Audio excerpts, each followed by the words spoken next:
Yo, what's happening, guys? Today I'm gonna do a little quick tip. This is for anyone out there who's building their own website. Maybe you're trying to get a photography portfolio up and you are trying to figure out the best way to upload your photos onto your site. And well, it is very important to compress your images, because if you're uploading 20 megabyte images to your site, they're gonna take forever to load. So let's make those files smaller and get your website loading a lot faster. And it's pretty easy. The reason why this came to mind is I was building this page for my own website, and it's kind of just an archives page where I'm going to start posting a bunch of landscape and more personal photos of just different locations and just things over the years. That way I have one page where everything's kind of organized. But I needed to compress all the images, and I used Photoshop's image compressor, which is automated, and it makes it a lot faster to compress 100 photos at a time. Let's jump into Photoshop now. The first thing you're gonna wanna do is make sure you have all of your photos into one folder. Right here I have all my photos, and now I'm gonna go to Photoshop. I'm gonna go File, Scripts,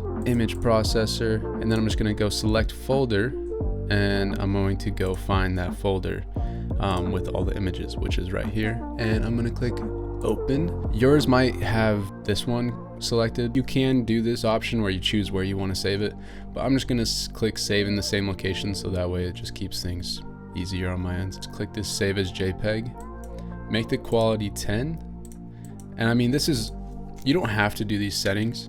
This is just so you know how to do it, right?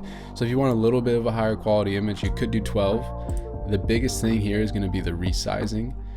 That's going to really make the difference, but I'm going to do 10 just so you can see the difference. So yeah, save as JPEG, quality 10. Then you're going to want to click resize to fit, and I did 1920 by 1080.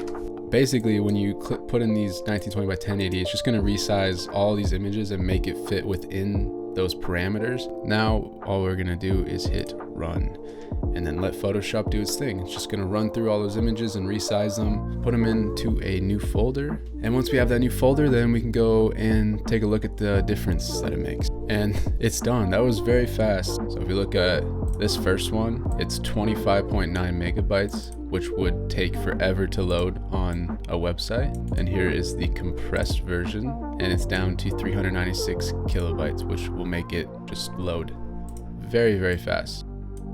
All right, so now if we look at them zoomed out, you can't tell a difference. That's how you compress your images in Photoshop, and I hope that helped you. I'm gonna start doing these little quick tip videos just for things that help my workflow, and maybe it'll help you. So yeah, thanks for watching.